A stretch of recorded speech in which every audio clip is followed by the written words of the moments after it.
কি হয়েছে? না না কাঁদিস। এই দেখো একটা ভালো জিনিস দেখাচ্ছি, চলো। কি গো? এই দেখো আমার দোপাটি ফুলের গাছে একটা ফুল ফুটেছে। ভালো লাগছে না কালারটা? কিন্তু পিঙ্ক কালার হয়েছে, কিন্তু ওই গাছটা মনে হয় ছেলে গাছ হবে জানো। এই যে এই গাছটা, এই দেখো। হ্যাঁ, এটা ধীরে ধীরে বড় হয়ে যাচ্ছে। আচ্ছা, লাউ গাছটা দেখে তো সবাই বলছে, আমি ভাবছি কিছু ঝুলিয়ে দেবো, কারণ আমার লাউ গাছটা সবার নজর লাগবে। পুঁই শাক গাছটা আমার অনেক দূর গেছে, কিন্তু আমার সব থেকে খুশি লাগে, হ্যাঁ, ধনে পাতাগুলো না তুলে নেবো, আর এই জায়গাটা পুরো মাটি দিয়ে সার দিলে আমার লাউ গাছটা বেশ ঠিক আছে। আর লেবু গাছটা পাতাগুলো মনে হয় ঝরে যাবে না, শীতকালে ঝরে যায়। ঠিক আছে, বেশ খুশি লাগছে। সকালবেলা উঠেই আমি ফুলটা দেখতে পেয়েছি অনেকক্ষণ আগেই, তারপরে ঘরে বসে ভিডিওটা এডিট করছিলাম। রোজ প্রত্যেক দিন সন্ধ্যাবেলা বেরোয়, রাতের বেলা ঘরে ঢুকছি, ভিডিও এডিটিংটা বাকি থাকছে, টিউ থেকে যাচ্ছে, যার জন্য আমাকে সকালে উঠে আবার ভিডিওর কাজ করতে হয়। তাই সকাল সকাল উঠে ভিডিওটা এডিটিং করে নিলাম। আর গুড মর্নিং বন্ধুরা, নতুন একটা দিন আর রিতার নতুন একটা ব্লগ কিন্তু তোমাদের সামনে চলে আসলো। তোমরা সারাটা দিন সাথে থাকো। চলো আমি ঝটপট করে ঘর ধর ঝাড় দিয়ে চা বসাবো, চা খেতে হবে। গাছটা দেখে তো আমার, ফুলটা দেখে আমার খুব খুশি লাগে, পিঙ্ক কালারের ফুল। আর দিদি দিয়েছিল সেই গাছটায় দুটো, এই দেখো দুটো সাদা দোপাটি ফুল ফুটেছে। আর আমার জানো, এই দেখো লাকি ব্যাম্বো গাছটা যে একেবারে তরতাজাভাবে একদম ছড়িয়ে উঠেছে। না আর বক করলে হবে না, কাজকর্ম সব দিকে ছড়িয়ে রয়েছে।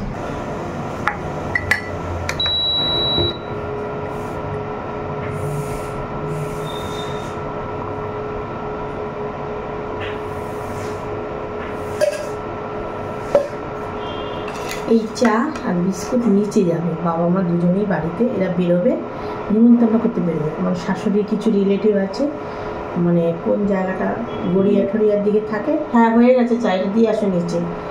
তা আজকে বাজারে যাবে না, আজকে সকাল সকালই বেরিয়ে যাচ্ছে। আজকে এক জায়গায় যাবে, মানে সেই জায়গায় গেলে বেশ অনেক রিলেটিভ পাশাপাশিই থাকে, তো সেখানে সেরে আসবে। তারপর আবার আন্দুল একদিন যেতে হবে, একদিনে তো সব জায়গায় যেতে পারবে না। এই যে এই চা দিয়ে আসো, তারপর আমাদের চা বসাচ্ছি।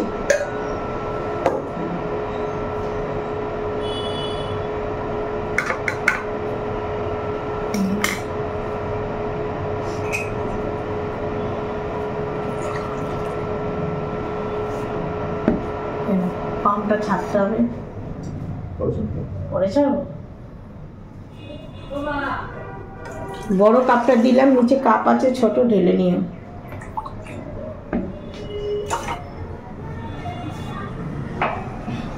চা পাতার কৌটোটা কালকের থেকে খালি, কিন্তু আমি কি করছি জানো, প্যাকেটের থেকে একটু একটু করে নিয়ে খালি চা করছি। তা এখন ভাবলাম না, চা পাতাটা ঢেলেই নিই। তাই এই যে আজকে আর ভর্তি হলো না, কৌটোটা যেটুকু ছিল সেটুকুই ঢেলে নিলাম। শ্বশুর শাশুড়ি মা ডাকাডাকি করছে, এই যে বেরোচ্ছে। তা কার্ডগুলো আমাদেরও নাম টাম লিখে দিয়েছে। একটু তো শাশুড়ি মার চলাফেরা করতে তো অসুবিধা হয় জানোই। তা বাবা এর জন্য সাথে যাচ্ছে, বাজারে দোকান বন্ধ আছে। এই আজকে মানে ওই দিকের গড়িয়ার ওইদিকে শাশুড়ি মার মামাতো বোন আছে, তারপরে হচ্ছে মাসি শাশুড়ির মেয়েরা আছে, এদের সব নিমন্ত্রণ করতে যাচ্ছে। ঘরটা তালা দিয়ে দিই, মা আর বাবা বেরিয়ে গেল। আস্তে আস্তে সেই দিকে মানে শাশুড়ির ছোটো বোনের বাড়ি, তারপরে ওনার মেয়েদের বাড়ি, মানে ছোটো মাসি শাশুড়ির মেয়েদের বাড়ি, আবার শাশুড়ির মামাতো বোনের বাড়ি, সব ওই দিকে চলে গেল। গাছগুলো না তুলে দিলাম জানো তো, এই দেখো ধনে পাতা গাছগুলো তুলে দিলাম, লাউ গাছটার গোড়ায় মাটিটা দিয়ে দিই, নাহলে না মাটিটাকে গুঁড়ো করতে হলো। মাটি না পেলে গাছটা হবে কি করে।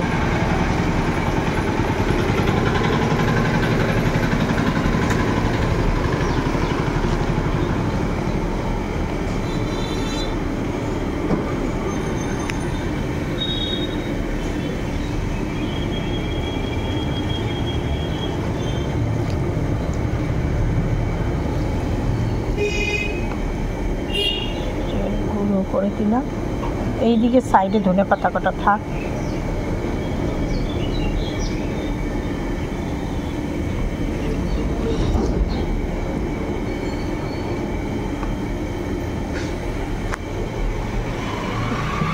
গাছগুলোর পেছনে আবার অনেকটা সময় লাগলো জানো তো, কিছু করার নেই। টবে মাটি ছিল না, সেগুলোকে আবার গুঁড়ো করে দিলাম।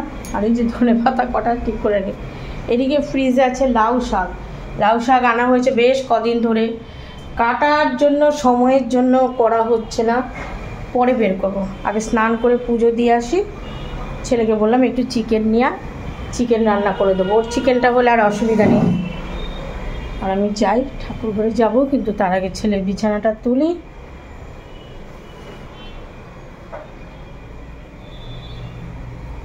ছেলের তাও মশারি টানিয়ে দেয়, আমাদের ও তো গরম এত যে মশারি টানাতে এখনো মানে নামিয়েছি মশারিটা, কিন্তু টানাতে আর পাচ্ছি না, বলে না গরম লাগে। আর এই মাটি বসে গুঁড়ো গুঁড়ো করেছি না, এই মুছতে হবে। তা আগে ওই দিকের কাজটা সেরে আসি, পুজোটা সেরে আসি, তারপর রান্না করতে করতে মোছামুছিগুলো করে নেবো। মানে শীতের বেলা, বুঝতেই তো পারছো, নামেই শীতের বেলা, শীতের কোনো নামগন্ধ নেই। এদিকে কতগুলো কাচাকুচি মানে বের করেছি, কাচবো, আর কেচে ছাড়ি গেলাম না, ভাবলাম এখানেই মেলে দিই। আর কি বলো তো, এখন ভিডিওগুলো একটু বড় হয়ে যাচ্ছে, কিছু মনে করো না। আসলে গুছিয়ে টুচিয়ে যে একটু টাইম মানে যে আমি 22-23 মিনিটের ভিডিও দিই, সেটাও করা হয় না। বেশিরভাগ ভিডিওই আমি মুখে কথা বলে তোমাদের দিয়ে দিচ্ছি, কেননা সেটা গুছাবো, তারপরে মুখে কথা দেবো মানে ভয়েস দেবো, সেগুলোও হয়ে উঠছে না। তাই একটু তোমাদের জানি নেট খরচটা বেশি হচ্ছে, কিন্তু ওই যে বললাম যে টাইমটা আমি ছোট্ট করে মানে যে পুরো ভিডিওটা গুছিয়ে যে একটু শর্টকাট করব, সেটা হয় না। যেটুকু ভিডিও তুলি সেইটুকুই অ্যাড করে তোমাদের দিই। আবার অনেকেই বলে যে দিদি তোমার বড় ভিডিও দেখতে ভালো লাগে, আবার অনেকে হয়তো একটু অসুবিধা হচ্ছে যে এত বড় ভিডিও। কিন্তু যারা আমাকে ভালোবাসে, আমি জানি তোমাদের আমার এই যে পরিবারে আমার ছেলের বিয়ে ব্যাপারে আমি যেই ভিডিওগুলো তোমাদের শেয়ার করি, তোমরা পুরো নিখুঁতভাবে দেখো।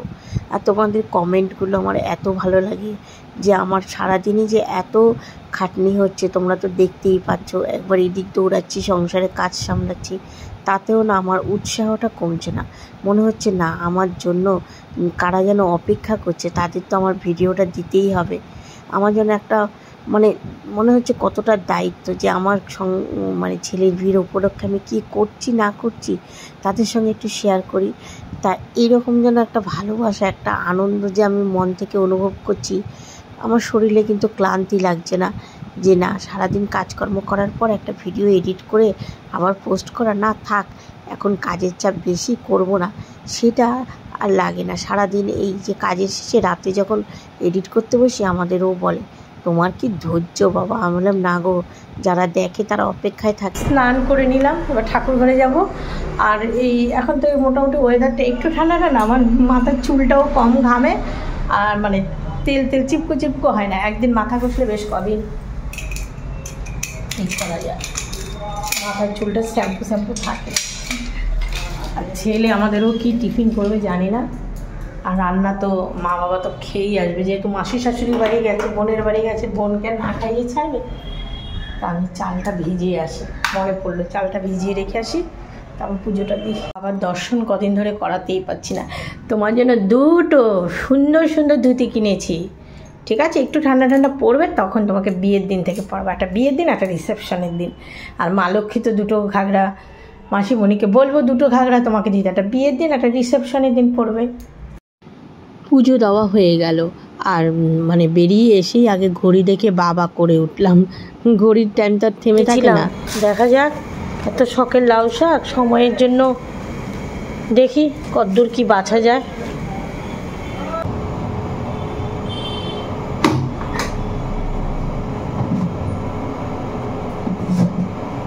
ছেলেকে ছাতু দিয়ে দিলাম, কৌটাকাটি সব এক, এখানকার জিনিস সেখানে রাখি, তাও যেন 8 টাকা। আচ্ছা, চিকেন নিয়ে চলে এসেছে।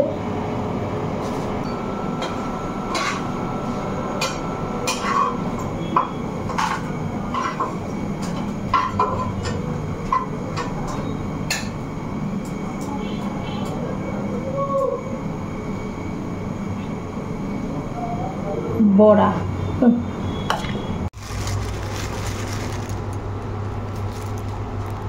ফ্রিজে কয়েক পিস রুই মাছও আছে, খেয়ালই ছিল না। তা বাসন গুছাতে গিয়ে খেয়াল হলো, আবার সাথে সাথে মাছটা বের করে মানে জল দিয়ে রাখলাম। আর জানোই তো এখন এই যে যা ওয়েদারটা, মাছ টাছ ফ্রিজে থাকলে সহজে আর মানে ছাড়ে না, বরফ যেন এঁটে থাকে। তা সেটাকে বের করে রেখেছি। আর হচ্ছে ছেলের চিকেন, আমার বাবু তো চিকেন হলে আর কিচ্ছু লাগে না।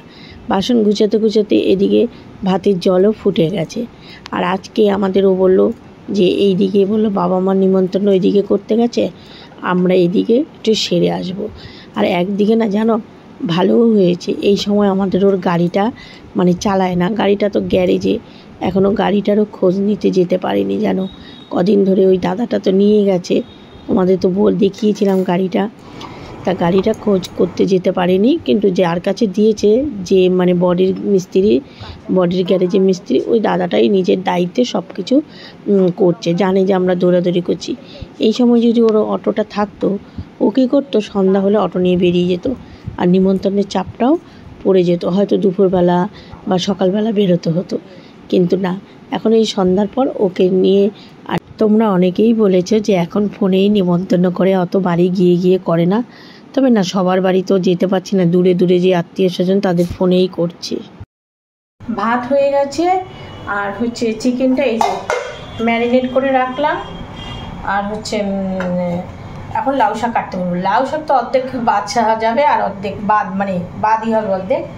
চিকেনটা ম্যারিনেট করে রাখলাম, কেন ছেলে তো সকালবেলা সেরকম কিছু খায়নি।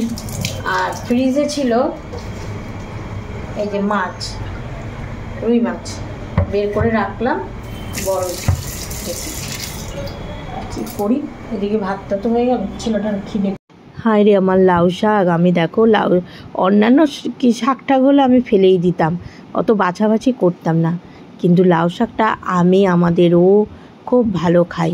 আর দেখো হাত দুটো কি বাজে লাগছে, মানে শাখার সাথে পলা পড়ে তো অভ্যাস, তাহা বেরোচ্ছি, কিন্তু শাখা বাঁধানোটা ভাবছি নামিয়ে পরবো, আর পড়া হচ্ছে না, না এর মধ্যেই হাতে নামিয়ে পরে নেব শাখা বাঁধানোটা। আর দেখি পরে দুটো শাখা তো কিনে নেব। তা যেটা বলছিলাম, লাউ শাক আমাদের দুজনেরই খুব প্রিয়, তাই বেছে বুঝে আমি বলি না বাবা, লাউ শাক ফেলা যাবে না। আর আমার বারান্দা দিয়ে তো একটা লাউ গাছ উঠছে, আর ও আবার লাউ শাকের ডালটা পছন্দ করে। মাঝে একদিন আমি লাউ শাকের ডাল করেছি, একজন আমাকে কমেন্ট করেছে যে লাউ শাকের আবার ডালও খাওয়া যায়।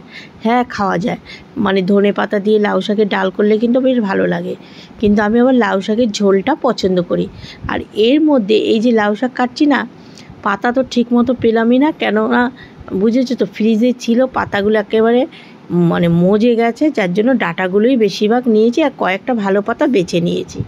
আর এইদিকে তোমাদের তো বললাম বাবু সোনা ছাতু খেয়েছে, একবার এসে ঘুরে গেছে। আর এখন জানো তো আমার ছেলে একটু শীত কাতরে, তোমাদের বলেছি এখন আর চিৎকার চেঁচামেচি নেই স্নান করতে গেলে, কেননা ছেলেকে তো তোমরা দেখলে যে ছেলের ওয়াশরুমে গিজার বসিয়ে দিয়েছি, বেশ ভালো লাগে ছেলে গিয়ে যে গরম জলে স্নান করে। আর আমি কাচাকুচি করতে আমার সুবিধা, যে ওই জল দিয়ে আমি এখন কাচা ধোয়া করতে পারি, ভালো হয়েছে। একটা থাকলে দেখো যে কোনো জিনিসে অনেক সুবিধা। তা বাড়ি তো করেছি কত বছর, এত বছর পর গিজার লাগিয়েছি। ছেলে বলছে ও মা তোমার কত সুবিধা, আর স্নান করার সময় চিৎকার করি না, মা গরম জল করো।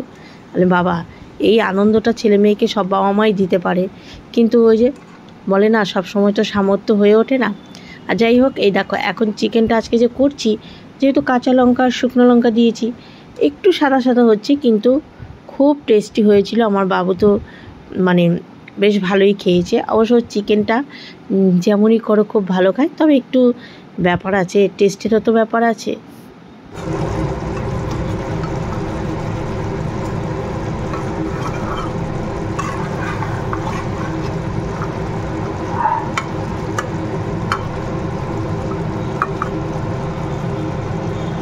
কাঁচা লঙ্কা আর শুকনো লঙ্কা দিয়ে চিকেন করলে ফাইনাল কালারটা কিন্তু দেখতে বেশ ভালোই হয়, দেখো বেশ দেখে সুন্দর লাগছে না। আর এইদিকে লাউ শাকগুলো বেছেছি, বললাম না তোমাদের পাতাগুলো কম, কারণ বেশিরভাগ পাতাই তো একদম নষ্ট হয়ে গেছে। কারেন্ট চলে গেল, ডালটা ফোড়ন দেবো, চিকেন আর ভাতটা আগে করে নিলাম, ডালটা ফোড়ন দেবো, আর মাছটা ভাজা করবো। আমাদের ও বললো মাছ ভাজা করো আর ডাল দিয়ে, আর চিকেন আছে, আর এদিকে মানে একটু কই মাছও রান্না করা রয়েছে, দেখাতে পারছে না অন্ধকারে। ঠিক আছে, রান্না সেরে নিয়ে এখন ডাল ফোড়ন দেবো বলে কড়াই জানলা দিয়ে যেটুকু আলো আসছে তাইতেই তোমাদের শেয়ার করছি। কারেন্টও গেছে। আর এই ধনে পাতা কেটে রেখেছি, ডালে দেবো। আমার বাবু এমনিও লাউ শাকের ডাল খায় না, তাই ধনে পাতা দিলে কোনো অসুবিধা হবে না।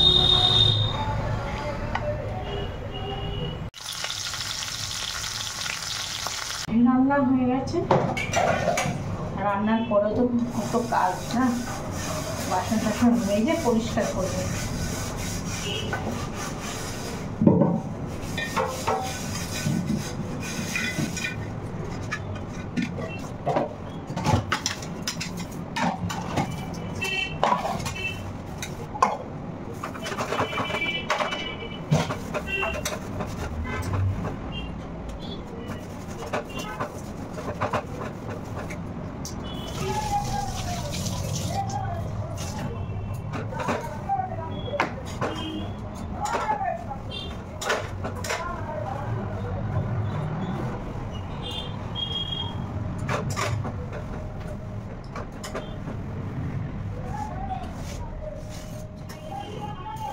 পুজো সন্ধ্যা দিয়ে আমাদের ওকে একটু চা করে দিলাম। চা খেয়ে গেল গাড়িটা দেখতে। গাড়িটা বডির গ্যারেজে দিয়েছে না, আজকে কদিন ধরে দিয়েছে। আজকে দিয়েছে তাও তো কিবার দিন আনলো, শনিবার, রবিবার দিয়েছে। আর রবিবার দেওয়ার পর আজকে কদিন হয়ে গেল। তা গাড়িটা দেখতে যাওয়ার সময় পাচ্ছে না, এদিক দৌড়াচ্ছে। তো তা গাড়িটা দেখতে গ্যারেজে গেল। এখন গ্যারেজ থেকে এসে তারপর আবার একটু বেরোবো। মোটামুটি আর 2 দিন 3 দিন মনে হয় ঘুরলে আমার বিয়ের কার্ডগুলো মোটামুটি দেওয়া হয়ে যাবে, মানে কাছাকাছি। আর শাশুড়ি মা ওরা একদিন একটু আন্দোল, বেলঘড়িয়া, হাওড়া ওই সব জায়গায় যাবে। আর আমার এদিকের মোটামুটি হয়ে যাবে। ছেলের বন্ধুবান্ধব, ছেলে দায়িত্ব নিয়েছে। ও বললো আমি 15 দিন আগে নিমন্ত্রণ করবো। আর 3টে বন্ধুর বাড়ির থেকে আমি গিয়ে ইনভাইট করে এসেছি। আর গ্রুপ শুদ্ধ যে বন্ধুবান্ধব, এই আমাদের ওরও অটো স্ট্যান্ড আছে, আরও জায়গা আছে, সেগুলো ওদের দায়িত্ব। আর যেগুলো আমার সে একটা বড় কাজ। হ্যাঁ বাবা যাচ্ছি, ছেলে ডাকে। আমি রেডি হই, আয়সা আর দাঁড়াবে না, বলবে তাড়াতাড়ি চলো তাড়াতাড়ি চলো। এই বেরোলে যেন 10টা বেজে যায়। সব বাড়িতে একটু গল্প করতে করতে 10টা সাড়ে 10টা বেজে যায়।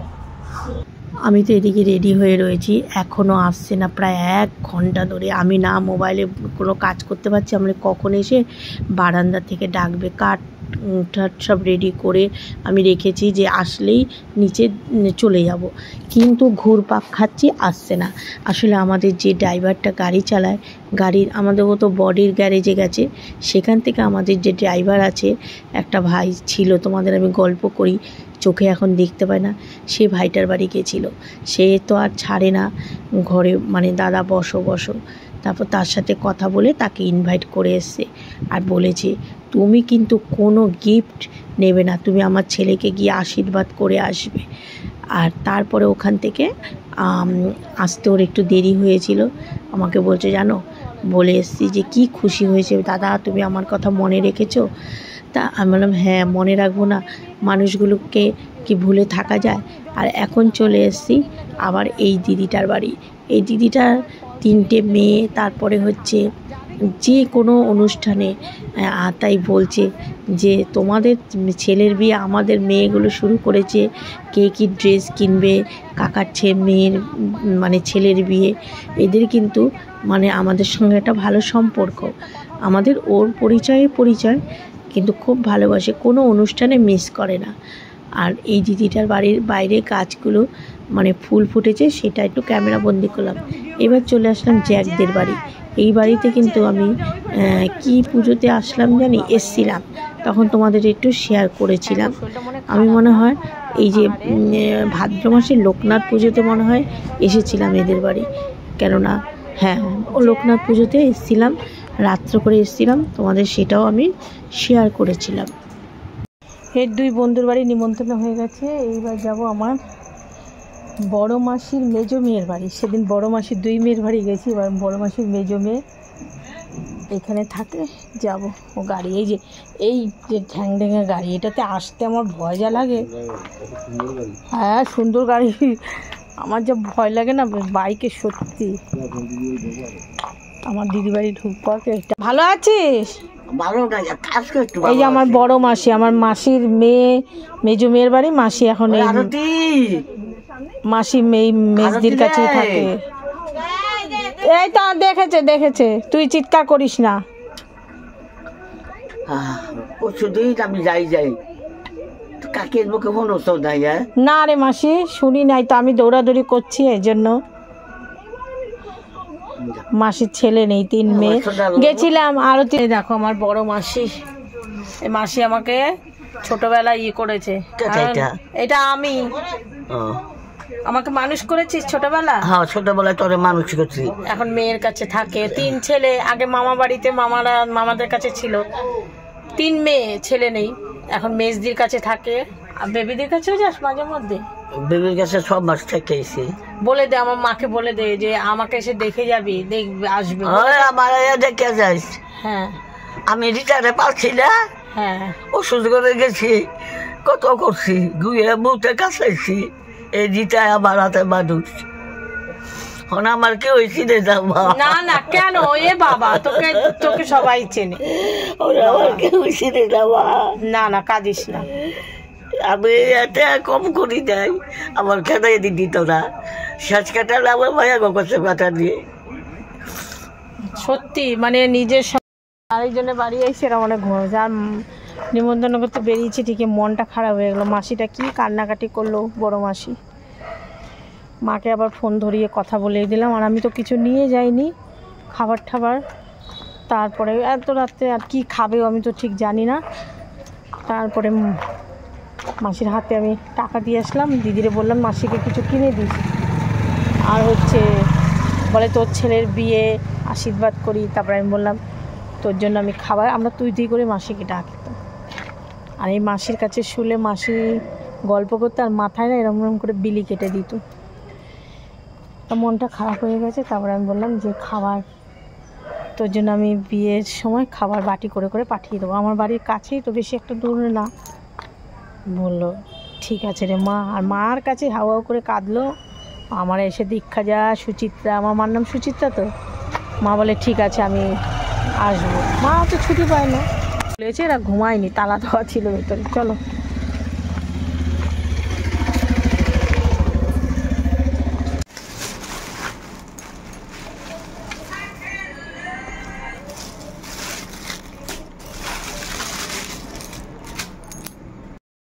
এখন বাজে 11:15। ছেলে যে বিরিয়ানি নিয়ে আসলো, আর ঘরে চিকেন রান্না রয়েছে। ও তাও বললো মা বিরিয়ানি দিয়ে খাবার। ঠিক আছে। হঠাৎ রাস্তায় শুনতে পেলাম চিৎকার চেঁচামেচি, কি জ্যাম পড়েছে এত রাত্রে, কি হয়েছে হয়তো ব্রিজের এখানে। আজকের ব্লগটা এখানেই শেষ করছি। তোমাদের সঙ্গে দেখা হবে আগামীকাল নতুন একটা ব্লগে। সবাই ভালো থেকো, সুস্থ থেকো।